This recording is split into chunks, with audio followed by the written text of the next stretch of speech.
खबर अपने नाज़रीन को देते चलें कि सुप्रीम कोर्ट के जस्टिस जावेद इकबाल के वालिद को डकैती में मुज़ाहमत पर कत्ल कर दिया गया है। फायरिंग से उनके साथ उनकी बीवी भी मौजूद थी।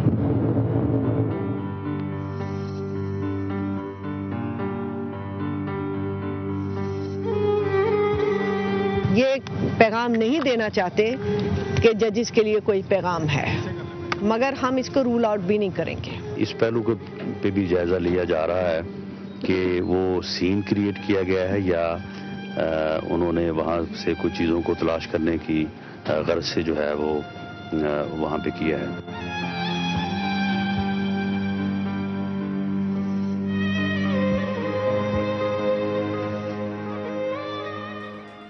अस्सलाम वालेकुम नाज़रीन, अभी आपने जस्टिस जावेद इकबाल साहब के वालिदैन के कत्ल के हवाले से जो क्लिप्स देखे, उसमें ब्रेकिंग न्यूज़ का भी एक शॉट था जिसमें न्यूज़कास्टर की बात से उस वक्त ऐसा लग रहा था कि जस्टिस जावेद इकबाल साहब के वालिदैन को एक डकैती के दरमियान मुज़ाहमत करने पर गालिबन गोलियां मार के कत्ल किया गया। लेकिन इसके बाद पंजाब के लॉ मिनिस्टर राना सनाउल्लाह साहब की जो प्रेस ब्रीफिंग है, और वैसे भी अब तक ये बात हम पे वाज़ेह हो चुकी है कि जस्टिस जावेद इकबाल साहब के बुजुर्ग वालिदैन को मुंह पे तकिए रख के स्ट्रैंगुलेट किया गया, गला घोंट के उनको मारा गया, सांस रोक के उनको मारा गया। यहां ये सवाल पैदा होता है और इसके साथ ही नाज़रीन जो बड़ी अहम बात है कि गालिबन ऐसा भी लगता है कि वहां डकैती हुई नहीं है, वहां डकैती नहीं हुई है। मकसद जो था वो मर्डर करना था, कत्ल करना था। तो सवाल ये पैदा होता है कि कातलों के मकासद क्या थे, उनके ऑब्जेक्टिव क्या थे। कुछ लोगों ने यह भी कहा है कि शायद सुप्रीम कोर्ट ऑफ पाकिस्तान के जजेस को एक पैगाम देने की कोशिश की गई है। इस पर हम बात करेंगे आज इस प्रोग्राम में। लेकिन नाज़रीन, इसके अलावा एक बहुत बड़ा बुनियादी सवाल भी यहां पे उठता है। वो बुनियादी सवाल यह है कि ज़माना कदीम से जो रीत है वो ये है कि बादशाह अपनी रियाया, बादशाह और रियाया के दरमियान, हुकूमत और रियाया के दरमियान जो बुनियादी असूल था, जो कॉन्ट्रैक्ट था, जो ताल्लुक था, वो ये था कि बादशाह तहफ़्फ़ुज़ देगा, जान का, माल का, कारोबार का, जिंदगी का, पैसे का तहफ़्फ़ुज़ देगा, और आवाम जो है, जो रियाया है, वो बादशाह को लगान देगी, टैक्स देगी, महसूल देगी। हमें महसूस ऐसा होता है जब हम पाकिस्तान में देखते हैं, कराची से खैबर तक हम देखते हैं, पाकिस्तान के शहरों में, पाकिस्तान के अनसेटल्ड एरियाज में, कराची शहर में, जहां गुज़श्ता 24 घंटे में 9 लोग जो हैं वो हलाक हुए हैं मुख्तलिफ किस्म की टारगेट किलिंग से। ऐसा लगता है कि पाकिस्तान की रूलिंग एलीट के दरमियान, पाकिस्तान की सियासी जमातों के दरमियान, पाकिस्तान की इस्टेब्लिशमेंट के दरमियान, पाकिस्तान की मजहबी जमातों के दरमियान कोई कंसेंसस ही नहीं है रूल ऑफ लॉ के हवाले से, जिंदगी के तहफ़्फ़ुज़ के हवाले से। और अगर वाकई ऐसा है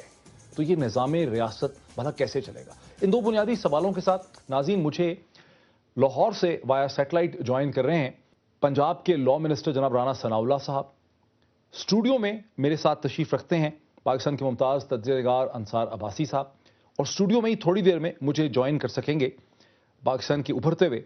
वकील, सुप्रीम कोर्ट के एडवोकेट जनाब सलमान अकरम राजा साहब, और लाहौर से ही वाया सैटेलाइट नाज़रीन मुझे ज्वाइन कर रहे हैं मजहबी रहनुमा अल्लामा ताहिर अशरफी साहब। लेकिन इससे पहले कि हम गुफ्तगू का आगाज़ करें, और मैं गुफ्तगू का आगाज़ राना सनाउल्लाह साहब से करना चाहूँगा, मैं आपको 2 क्लिप छोटे दिखाना चाहता हूँ जिसमें एक अस्मा जहांगीर साहिबा का है और एक खुद राना सनाउल्लाह साहब का है। वो देखते हैं और फिर राना साहब से बात शुरू करते हैं। इसके साथ साथ हम इस इंक्वायरी को और इन्वेस्टिगेशन को बड़ी क्लोजली देखेंगे,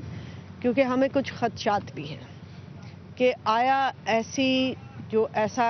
कत्ल है जो कि सेंसलेस कत्ल है, एक जज का जो कि बड़े सेंसिटिव केसेस सुन रहे थे, तो उसका कोई लिंक है या नहीं है, ये हम लोग बड़ी क्लोजली वॉच करेंगे। हमारे साथी लाहौर भी कल वहाँ पे जाएंगे, इन्वेस्टिगेशन को देखेंगे भी और उसको मॉनिटर भी करेंगे। मगर इस वक्त हम कुछ नहीं कह सकते, इस वक्त हम ये पैगाम नहीं देना चाहते कि जजेस के लिए कोई पैगाम है, मगर हम इसको रूल आउट भी नहीं करेंगे। ये भी बहुत सारे एहसास के सुन रहे थे, मगर उनमें से एक कल जो हमारी नज़र से एकदम आता है वो मिसिंग लोगों का केस था जो उन्होंने कल सुना, मगर ये ज़रूरी नहीं है कि ये उससे लिंक्ड हो। देखिए, यहाँ पे पीछे कौन है, यहाँ पे पीछे आपके बहुत सारी क्रिमिनल एलिमेंट्स हैं, यहाँ पे पीछे दहशतगर्द हैं, यहाँ पे पीछे एजेंसीज हैं, कौन क्या कह सकता है कौन है। इसलिए इस वक्त मुझसे पूछ लेना कि जी ये क्या हुआ, कैसे हुआ, ये कुछ भी हो सकता है। नाज़रीन, अभी आप सुन रहे थे अस्मा जहांगीर साहिबा को, सुप्रीम कोर्ट बार एसोसिएशन की प्रेसिडेंट, जो ये कह रही थी कि इस स्टेज पे हम ये पैगाम नहीं देना चाहते कि सुप्रीम कोर्ट के जजेस को पैगाम दिया गया है, لیکن انہوں نے کہا کہ اس انویسٹیگیشن پہ ہمیں شک ہے، ہم اس انویسٹیگیشن اور انکوائری کو مانیٹر کریں گے، کیونکہ جسٹس جاوید اقبال صاحب بڑے ہی اہم اور سینسٹیو کیسز کی سماعت کر رہے تھے، اشارہ ان کا مسنگ پرسنز کیس کی طرف ہے۔ اب میں آپ کو ایک کلپ سناتا ہوں پنجاب کے لاء منسٹر رانا ثناء اللہ صاحب کا، جو انہوں نے اس جائے واردات پہ کھڑے ہو کے پریس سے بات کرتے ہوئے کہا۔ یہ افسوسناک واقعہ جو یہاں پیش آیا ہے، تو اس میں جو اس وقت کرائم سین ہے،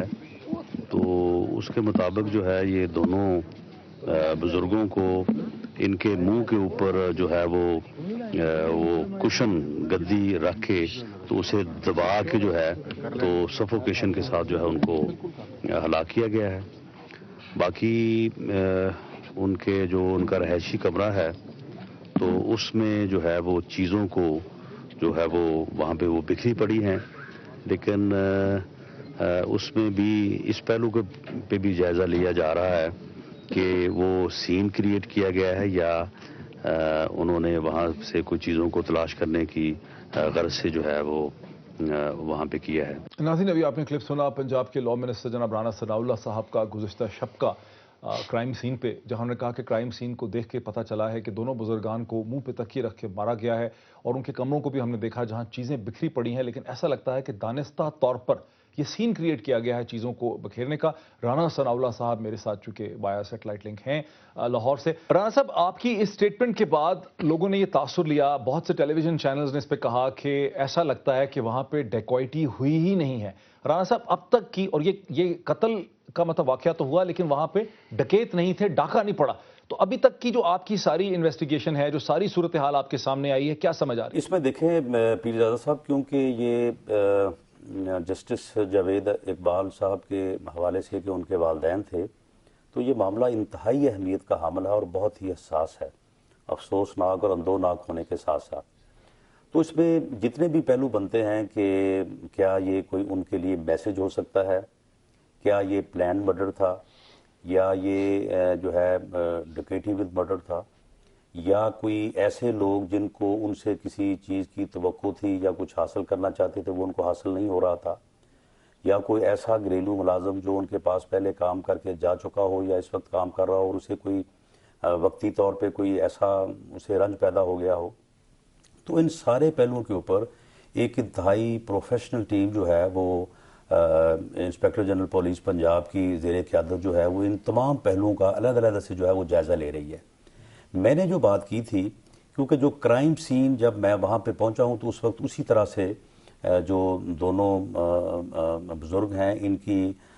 جو ڈیڈ باڈیز ہیں تو وہ اسی طرح سے، یعنی جس طرح سے وہ ہلاک کیے گئے تو اسی طرح سے وہ فرش کے اوپر جو ہے پڑی تھیں، اور وہ جو کشن جو گدیاں تھیں وہ بھی ان کے پاس جو ہے وہ پڑی تھی،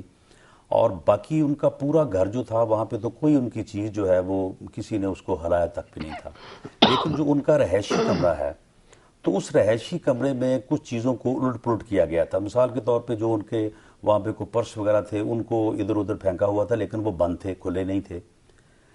جو ان کا تھا بیڈ، ان کی ایک سائڈ کے دراز جو تھے وہ نکال کے باہر پھینکے ہوئے تھے، دوسری سائڈ کے دراز کو کسی نے جو ہے وہ بالکل ہلایا تک نہیں تھا۔